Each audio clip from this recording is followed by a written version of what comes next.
I'm Glenn Dyer, and before you start watching a Dyer-Situation, a quick update on stuff. The Chadwick Jones Presents Brave Little Toaster Goes to Mars review, if you haven't noticed, is currently under copyright issue. Appears Disney has this automatic thing set up and decides it doesn't like that I have uncut 2-second pieces of film in there. So, so it doesn't look like I can really change that. However, I am going to do my best to get it out there one way or another. I will if it comes to that point, I will even go to Daily Motion in order to get this thing out there, but it's gonna be out there. Alright? So, yeah, now to get on to the real thing. You are now watching a Dyer-Situation. Alright, so today I'm going to be seeing How to Train Your Dragon 2. Now, let's see. Gonna talk about the first movie now. First movie was average, I guess.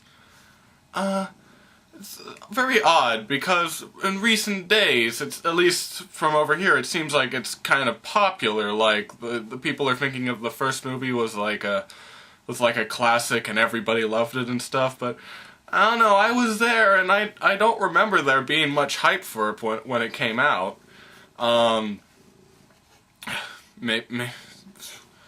But for whatever reason, it seems popular now, so good for it. But when I watch it, I'm just like, oh, that was okay. You know, I'm not getting like hyped up about it or anything. It was all right. And then they have a sequel, and I'm like, oh, the sequel, okay. Watching the trailer, it's giving away major plot points. But, you know, I'm like, oh, okay. Cool. It's not the sequel you deserve, but the sequel you need. I don't know. But anyway, basically, I'm expecting this to be about the same. I don't know. I'm not expecting too much from it, and who knows, maybe I'll be pleasantly surprised. Maybe it'll be a Madagascar 3. Maybe it'll be a Spider-Man 2. I hope it's not Amazing Spider-Man 2, but no, it'll probably be okay. It'll be okay. See ya. And I'm back. Got my cat here again, so looks like my views are gonna go up. Maybe like it'll be the puppy hour effect, I think. Like just simply because I have a cat in the video makes it so my video is much more popular. At least that's how it should work. But anyway, let's see. This was better than the first one. Not had much to go on. I was really impressed with how well characters worked in this. They really did expand on what they had started, and you know, they did a pretty good job with it actually.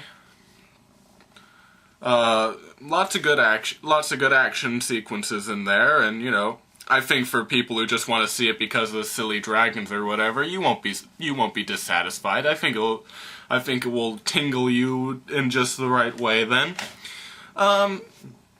Basically, for my recommendation, I'm saying, like, if you were a fan of the first, you'll probably really like this. If you thought the first was kind of meh, yeah, you might like this one as well. It's better. It's definitely better, and it definitely draws you into the story a little bit better than the first one did.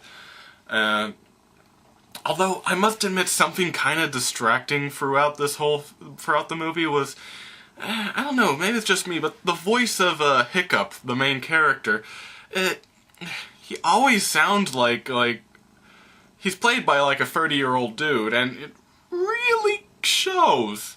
Like, in this movie, he's supposed to be like a teenager or a young adult, like really kind of young, but he sounds like, you know, he's a guy that's pushing that's filing his taxes or something. You know, he doesn't sound like a teenager. Maybe he did that in the first movie as well, but I just didn't notice it as much. But in this movie, it's kind of distracting at times. And yeah, not sure how they would have reprimanded that, but you know, it's what I think. And yeah. Oh yeah, and in this movie he has a lightsaber. Yeah, no joke. He built his own lightsaber. They don't call it a lightsaber. It looks slightly different than a lightsaber, but it's a little tube that shoots out a laser sword. And it made me laugh. It made me laugh that they actually gave this guy a lightsaber, just because. Because he's a blacksmith or something. I don't know. This is a world where, like, fat, pudgy dragons somehow are able to survive. So, whatever. I'm gonna give it a pass on that, but I do think it is very humorous that happens.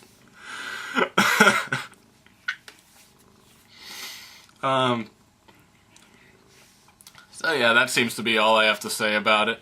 It's definitely decent, you know. I'd recommend you check it out. It's a good family film. Like, very quality. So, until next time, I am Glenn Dyer, and you have been watching a Dyer-Situation.